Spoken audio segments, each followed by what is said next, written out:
11월 27일 월요일 삶의 기적을 일으키는 30분 예배를 시작하도록 하겠습니다.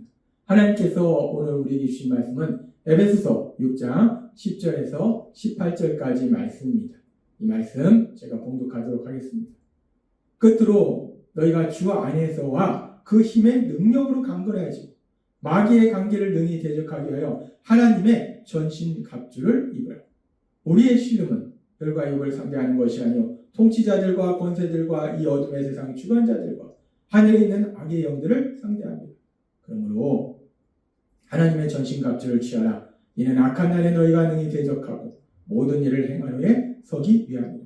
그런즉 서서 진리로 너희 허리띠를 띠고 의의 호신경을 붙이고 평안의 복음이 준비한 것으로 신을 신고 모든 것 위에 믿음의 방패를 가지고 이로써 능히 악한 자의 모든 불 화살을 소멸하고 구원의 투구와 성령의 검 곧 하나님의 말씀을 가지라.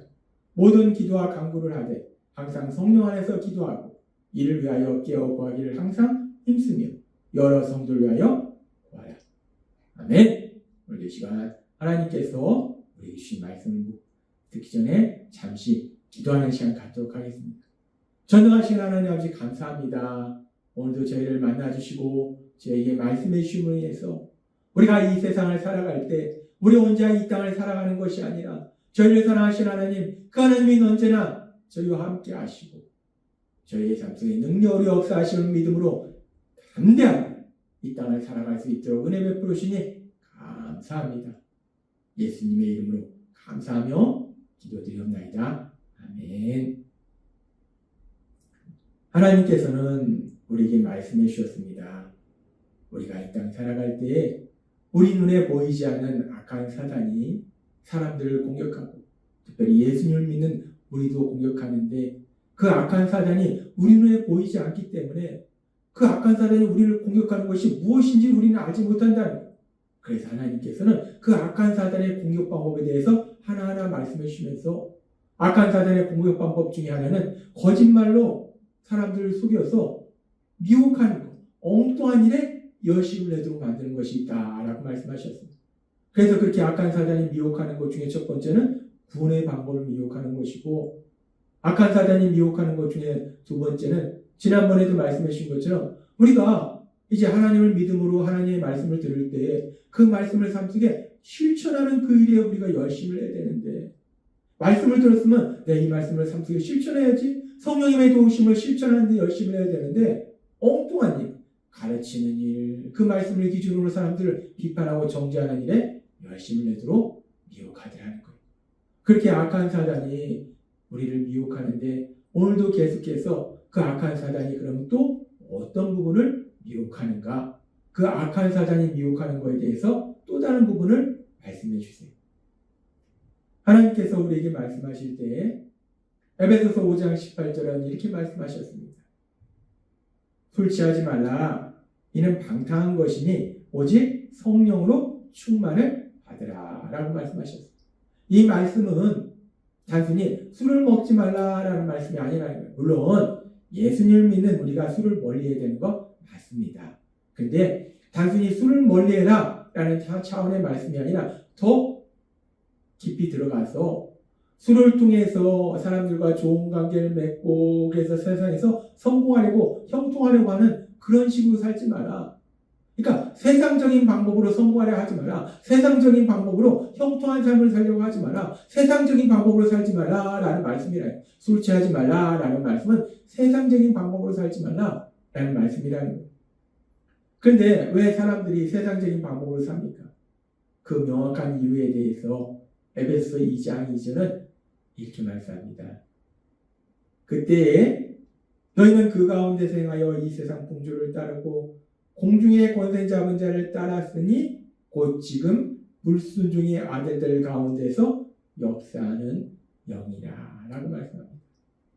악한 사단이 사람들에게 거짓말을 통해서 속이니까 미혹하니까 그러니까 사람들이 세상적인 방법으로 살려고 한다는 거예요.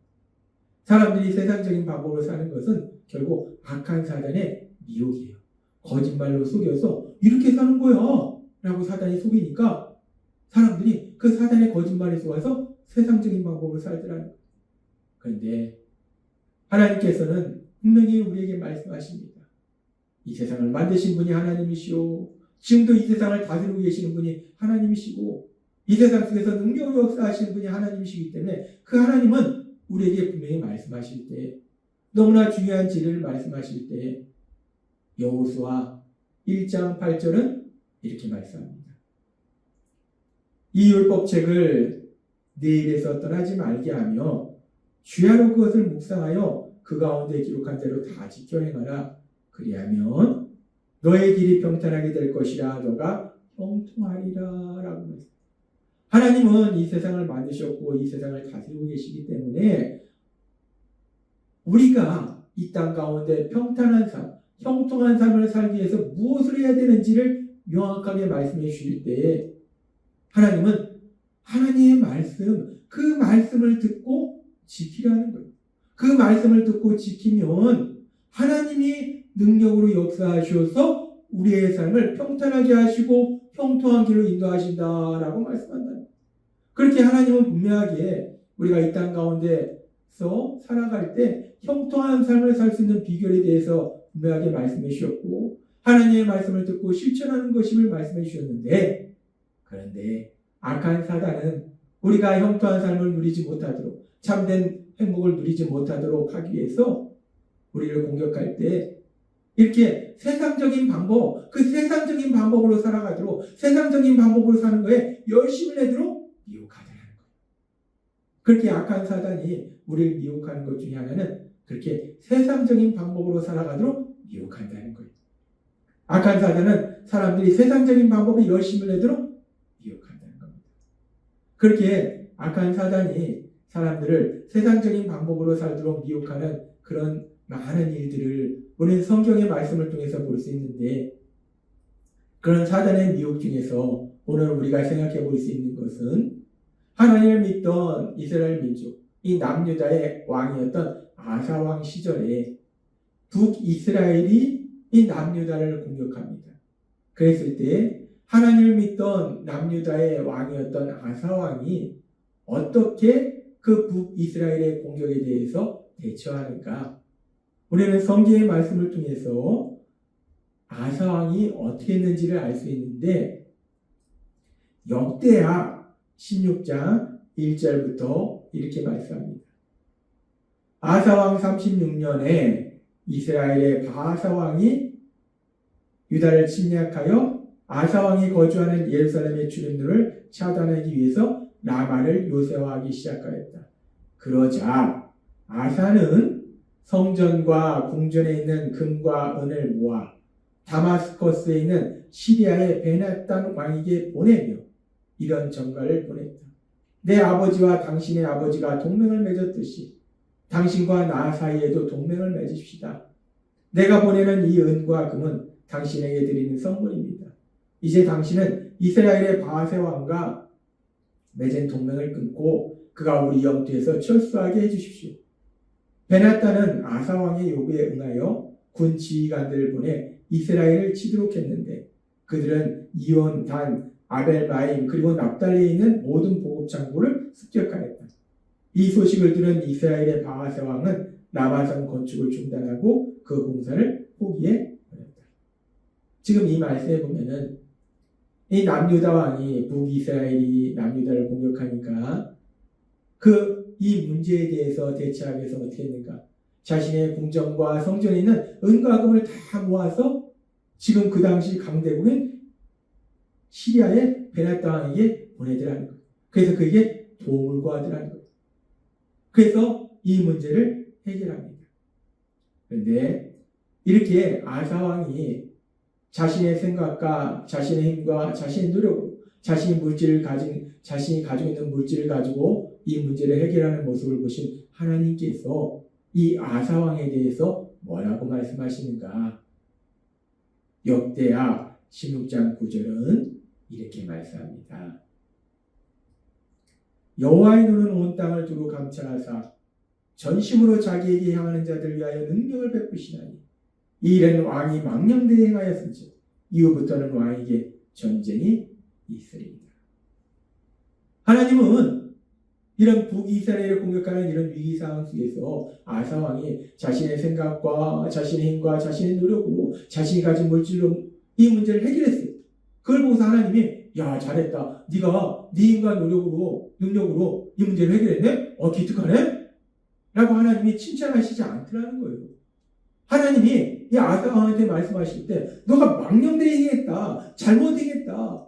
라고 말씀하시는 거예요. 그래서 하나님이 뭐라고 말씀하시냐면 나는 온 땅을 두루 돌아다니면서 온 땅을 두루 살피면서 누가 나를 향해서 전심으로 날 찾는가? 누가 나에게 도움을 구하는가? 그렇게 도움을 구하는 사람에게 능력을 행하시려고 나는 기다리고 있는데 네가 네 힘과 노력으로 그 문제를 해결하려 한 것은 망령되이 행한 것이다. 잘못 행한 것이다. 라고 말씀하더라는 거예요. 하나님은 말씀하셨습니다. 우리가 형통한 삶을 사는 비결이 무엇인가? 하나님의 말씀을 듣고 그 말씀을 삶속에 실천하는 것. 하나님을 구하는 것. 하나님 앞에 나아가는 것.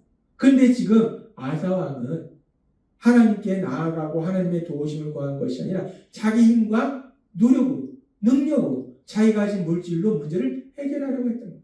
근데 세상 사람들이 하는 방법이 그겁니다. 세상 사람들은 내 지식과 내 힘과 내 노력, 내가 가진 물질, 내가 가진 걸로 문제를 해결하려 하는 거예요. 세상의 방법이라는 거예요. 아사왕은 세상의 방법으로 살아가고 있다는 거예요. 그래서 하나님은 그를 향해서 질책하신 거예요. 악한 사단이 우리를 미혹하는 것 중에 한 가지가 바로 이거라는 거예요. 악한 사단은 사람들을 미혹해서 세상의 방법으로 자신의 생각과 자신의 힘과 자신의 노력으로 자신이 가진 걸로 세상을 살도록 미혹하더라는 거예요. 그런데 하나님은 우리에게 말씀합니다. 하나님의 말씀을 듣고 실천하라. 하나님께 은혜를 구하라. 하나님의 도우심을 구하라. 즉 우리가 살아가는 건 은혜라는 거예요. 따라서 우리가 세상을 살아갈 때 우리가 열심을 내야 되는 것은 내 힘과 내 노력으로 내 생각으로 뭔가를 하려고 하는 것이 아니라 그보다 먼저 우리가 열심을 해야 되는 건 뭐냐? 하나님의 은혜. 그 은혜를 구하고 그 은혜를 받는 그 일에 열심을 내야 되는데 악한 사단은 단순히 그 문제에 집착하게 하고 그래서 그 문제를 해결하는데 열심을 내게 만들고 또한 그 문제를 해결하는데 내 힘과 내 노력으로 세상적인 방법으로 그 문제를 해결하도록 열심히 내도록 미혹하더라는 거예요. 하나님은 오늘 우리에게 중요한 진리를 말씀해 주시는데 악한 사단은 그렇다는 거예요. 우리를 미혹해서 세상적인 방법으로 내 힘과 내 노력으로 살도록 미혹한다는 거예요. 그래서 하나님은 우리에게 분명히 말씀합니다. 역대하 16장 9절의 말씀. 여호와의 눈은 온 땅을 두루 감찰하사 전심으로 자기에게 향하는 자들을 위하여 능력을 베푸시나니 이는 왕이 망령되이 행하였은즉 이후부터는 왕에게 전쟁이 있습니다. 하나님은 은혜를 구하는 자에게 은혜 베푸시는 하나님이시라는 거예요. 그래서 우리가 열심을 내야 되는 건 내 힘과 내 노력으로 문제를 해결하는데 거기에 열심을 내는 것이 아니라 먼저 하나님을 찾는 거예요. 은혜를 구하는 거예요. 은혜를 받는 거예요. 그 일에 우리는 열심을 해야 된다는 거예요. 그런데 우리가 은혜를 구하고 은혜를 받는다고 해서 그래서 우리가 할 일을 소홀히 한다는 건 아닙니다. 하나님이 출애굽기 20장 9절에 말씀하신 것처럼 엿새 동안은 힘써 내 모든 일을 해야 할 것이다. 우리가 해야 될 일 열심히 해요. 그런데 우리가 해야 될 일 열심히 하는데 그럼에도 불구하고 우리가 최우선적으로 해야 되는 건 무엇인가? 은혜를 구하는 것, 은혜를 받는 걸 열심히 해야 됩니다. 내 생각과 내 힘과 내 노력으로 뭔가를 하려고 하는 것이 아니라 내 생각과 내 힘과 내 노력으로 문제를 해결하려고 하는 것이 아니라 먼저 우리가 해야 될 건 뭐냐? 은혜를 구하고 은혜를 받는 그 일에 열심을 낼 때 하나님의 은혜가 임하면 내 삶 속의 모든 문제들이 해결되고 하나님이 주신 참된 기쁨과 평안을 누리게 되는데 하나님의 은혜를 구하지 않고 하나님의 은혜를 받지 못하고 내 힘과 내 노력으로 하면 계속해서 그 문제의 늪속으로 빠져들어가고 결국은 고통의 삶을 살 수밖에 없다는 거예요. 그래서 악한 사단은 사람들을 미혹하는 거예요. 하나님의 은혜 구하고 은혜 받는 일에 열심을 내는 것이 아니라 세상적인 방법에 열심을 내도록 만들고 내 힘과 내 노력으로 살도록 열심히 만들고 문제를 해결하는 그 일에 열심을 내도록 만들어서 결국 고통 속으로 들어가도록 미혹하더라는 거예요. 하나님께서 오늘 우리에게 주신 말씀처럼 악한 사단은 끊임없이 우리를 공격합니다. 하나님의 은혜를 구하고 은혜를 받는 그 일에 열심히 해야 됩니다. 은혜를 받는 그 자리에 가는 예배의 자리, 기도의 자리, 말씀 읽는 자리, 믿음의 사람들과 교제의 자리, 그 자리에 열심을 내면서 가야 되는데 엉뚱한 일에 내 힘과 내 노력으로 뭔가를 하려는 그 일에 열심을 내도록 계속해서 미혹한다는 거예요. 따라서 오늘 우리에게 주신 말씀처럼 우리 안에 계신 성령님의 인도하심과 도우심으로 내 힘과 내 노력으로 뭔가를 하려는데 열심을 내는 것이 아니라 먼저 하나님의 은혜를 구하고 은혜를 받는 그 일에 열심을 내므로 인해서 하나님의 크신 은혜가 여러분의 삶 속에 임함으로 인해서 하나님이 예비하신 그 놀라운 기쁨의 삶을 사시는 여러분이 되시길 주님의 이름으로 축원합니다. 기도하겠습니다. 하나님 아버지 감사합니다. 오늘도 주신 말씀처럼 악한 사단이 끊임없이 우리를 미혹해서 세상적인 방법으로 살아가도록 특별히 내 힘과 내 노력으로 살아가도록 미혹할 때에 우리 안에 계신 성령님의 인도하심과 도우심으로 은혜를 구하고 은혜를 받는 일에 열심을 내도록 도와주시니 감사합니다. 예수님의 이름으로 감사하며 기도드리옵나이다. 아멘. 이 시간도 하나님께서 우리에게 주신 말씀을 묵상하면서 조용히 기도하는 시간 갖도록